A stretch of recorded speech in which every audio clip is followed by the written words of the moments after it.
There is a silent war waged every second of every day, and you are standing in the middle of the battlefield without a shield, without a map, and without even the knowledge that you are under fire. The enemy does not wear a uniform. The enemy does not carry a weapon you can see. The enemy speaks with your lover's voice, smiles with your friend's face, and shakes your hand with the grip of a trusted colleague. This war is fought in the pauses between sentences, in the compliments that leave you hollow, in the favors you never intended to grant, and in the quiet erosion of your own judgment. You are not supposed to know this, because it is too dark. The knowledge of how easily the human mind can be bent, twisted, and commanded by another is a weight that most people are not built to carry. And yet, here we are. Here you are. Because once you have glimpsed the abyss of dark psychology, you cannot unsee it. And pretending it does not exist has never once stopped it from being used against you. Dark psychology is not the stuff of horror movies or serial killers with supernatural powers. It is far more terrifying because it is mundane. It is the science of influence without consent, of persuasion without ethics, of control without chains. It is the study of how one human being can systematically dismantle another's sense of reality, self-worth, and free will, using nothing more than words, timing, emotional leverage, and a deep understanding of the vulnerabilities we all share. The darkest truth is that most people who use these techniques do not consider themselves evil. They consider themselves smart. They consider themselves practical. They have learned that the world rewards those who take what they want. And they have decided that your boundaries are merely obstacles to be navigated, not respected. Let us begin with the first and most dangerous illusion that you would know if someone were manipulating you. This is a comforting lie. The human mind is not designed to detect manipulation. It is designed to create narrative coherence. We want the people we love to love us back. We want the boss who praises us to have our best interests at heart. We want the stranger who offers help to be kind. This desire for a sensible, benevolent world is precisely the lever that dark psychology uses to pry open your defenses. The most effective manipulators do not attack you. They invite you to attack yourself. They plant a seed of doubt, and you water it with your own insecurities. They suggest a course of action, and you convince yourself it was your idea. They withdraw affection, and you scramble to earn it back, desperately trying to solve a puzzle that was designed to have no solution except your total submission. Consider the gaslighter. The term comes from a play and film called Gaslight, in which a husband slowly dims the gaslights in his home and then denies that the light is changing, convincing his wife that she is going insane. Gaslighting is the systematic denial of a person's lived experience. It sounds like this: that never happened. You're being too sensitive. You're imagining things. I never said that. You always twist my words. Are you sure you remember correctly? Maybe you need help. Everyone else thinks you're overreacting. Each sentence is a small cut. Alone, each cut is survivable. But 1,000 cuts, delivered daily, bleed a person of their reality. The victim of gaslighting stops trusting their own memory, their own perceptions, their own emotions. They become dependent on the gaslighter to tell them what is real. And once you need someone else to define reality for you, you are no longer a free human being. You are a puppet. And the worst part is that gaslighting works even when the victim knows it exists. Knowing the name of the weapon does not stop the bullet. Then there is love bombing, the most deceptive entry point into the world of dark psychology. Love bombing is an intense, overwhelming flood of affection, praise, gifts, promises, and attention delivered at the beginning of a relationship. It feels like a fairy tale. It feels like someone finally sees you, understands you, cherishes you. The love bomber says, "I have never met anyone like you. You are perfect. We are soulmates. I would do anything for you." And in that moment, you believe them. Why wouldn't you? They are giving you everything you ever wanted. But here is the dark secret. Love bombing is not love. It is a down payment on control. The love bomber is building a debt.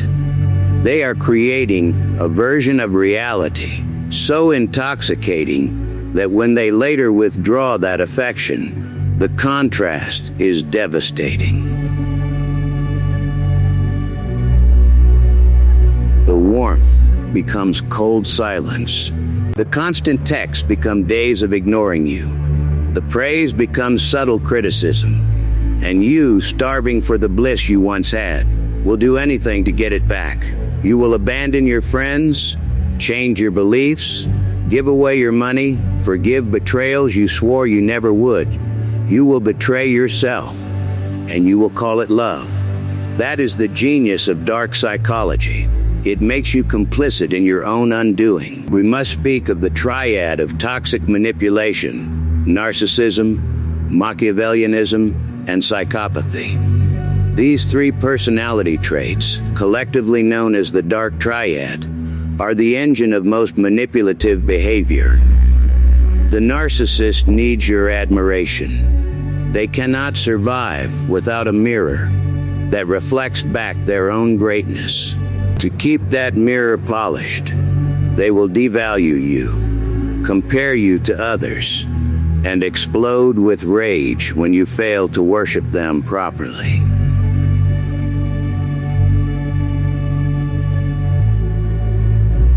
The Machiavellian sees the world as a chessboard, and every person as a pawn. They do not feel guilt. They calculate. They will wait years for the right moment to exploit your weakness. They will be your best friend, your mentor, your partner, all while keeping a mental ledger of every vulnerability you have ever shown them. The psychopath, contrary to popular belief, is not necessarily violent. Many psychopaths are charming, charismatic, and utterly devoid of empathy. They do not feel your pain. They do not care about your suffering. They only care about what they can take from you. And because they feel no anxiety, no shame, no fear of exposure, they can lie to your face with perfect calm. You will believe them because you cannot imagine saying such things without a flicker of guilt. That is your empathy becoming your trap. But the darkest aspect of dark psychology is not the existence of these predators. It is the way that ordinary people, good people, people like you and me, can be conditioned to act against their own values. The Milgram experiment showed that 65% of ordinary men would deliver a lethal electric shock to another person simply because an authority figure told them to. The Stanford prison experiment showed that college students could become sadistic guards in less than a week. The Ash conformity experiments showed that people would deny the evidence of their own eyes to fit in with a group. These are not outliers. These are not monsters. These are us. The capacity to be manipulated is not a weakness in a few. It is a feature of the human brain. We are wired to seek belonging, to defer to authority, to avoid social rejection, and to trust those in our in-group. And every single one of these survival instincts can be hijacked. Consider the concept of intermittent reinforcement. This is the most powerful behavioral conditioning tool known to psychology. It is how slot machines keep you pulling the lever. It is how toxic relationships become addictive. The principle is simple. A reward that comes unpredictably is far more compelling than a reward that comes reliably. If someone is cruel to you 9 times and kind to you once, you will become obsessed with that one moment of kindness. You will tell yourself, see, they do love me. They just have a bad temper. I need to try harder. The inconsistency keeps you in a state of hope. Hope is the hook, and the manipulator knows this. They will give you just enough good days to keep you from leaving, just enough affection to keep you starving, and just enough cruelty to keep you doubting yourself. You will work harder for that rare reward than you would ever work for consistent, healthy love. That is not love. That is addiction. And you are not weak for falling into it. You are human. Then there is the weaponization of guilt and obligation. The manipulator will frame every request as a test of your character. If you really loved me, you would do this. After everything I have done for you, this is how you repay me? I guess I am just a terrible person.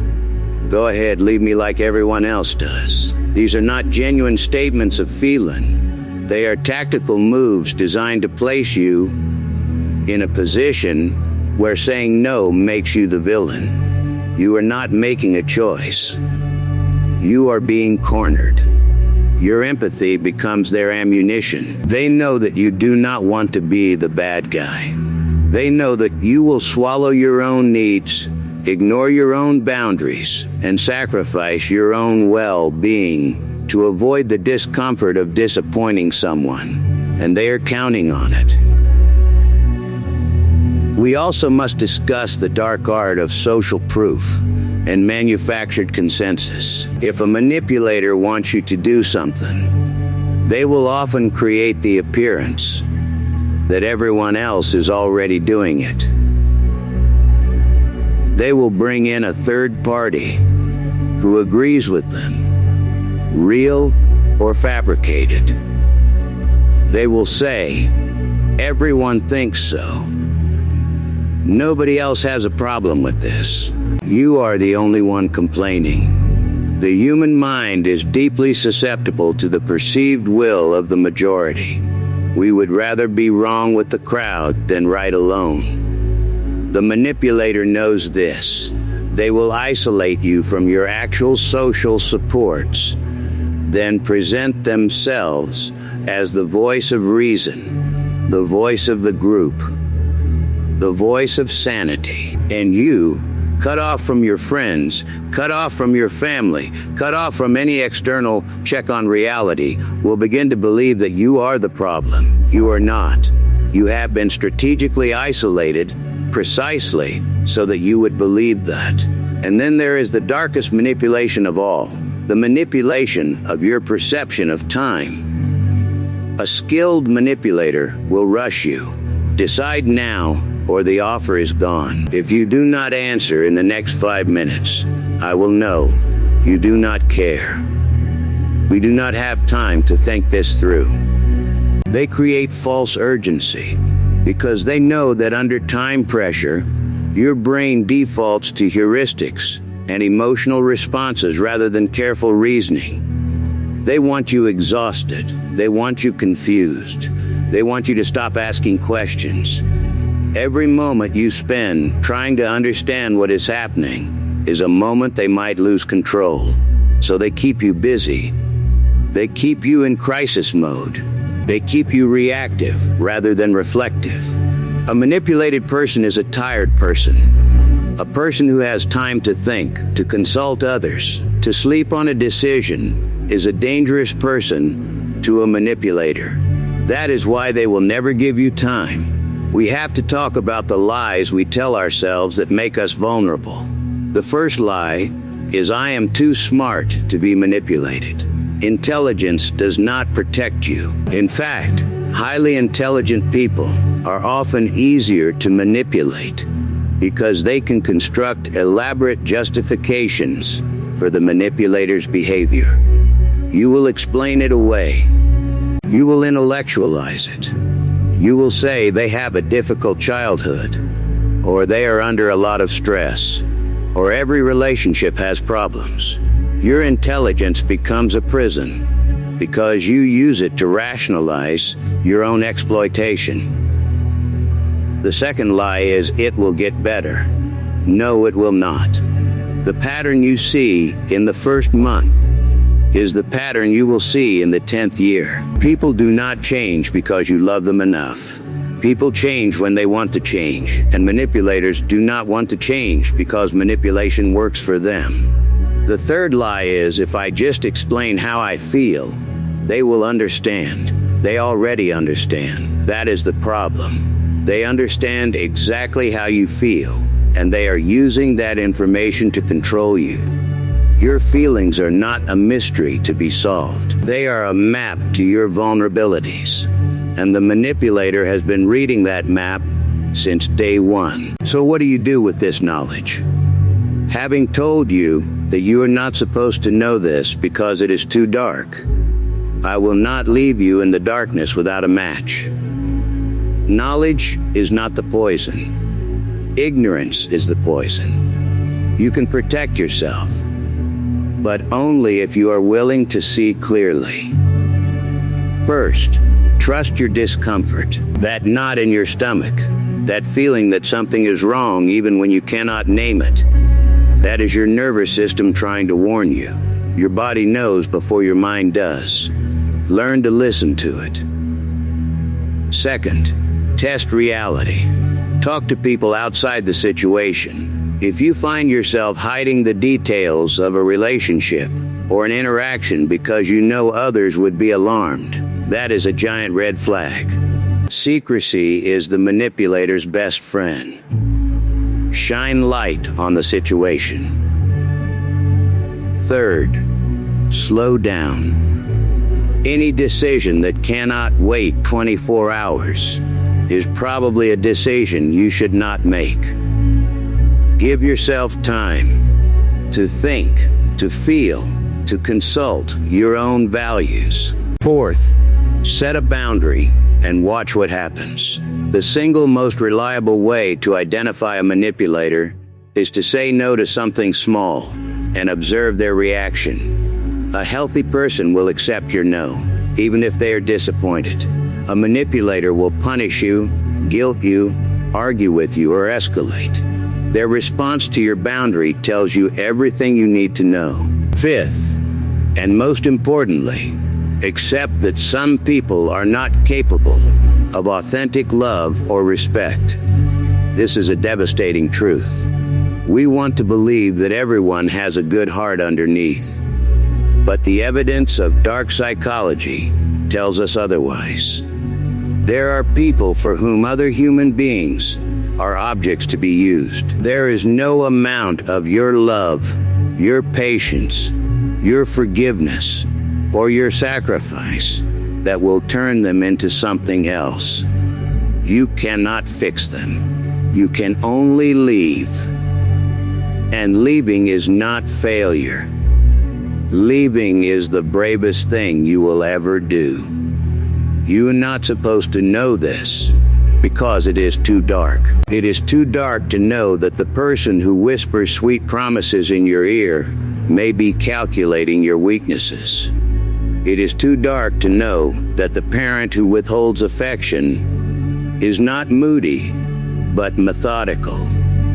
It is too dark to know that the friend who always seems to need rescuing is actually draining you dry. It is too dark to know that your own mind, your own beautiful, empathetic, trusting mind, can be turned against you without a single drop of violence.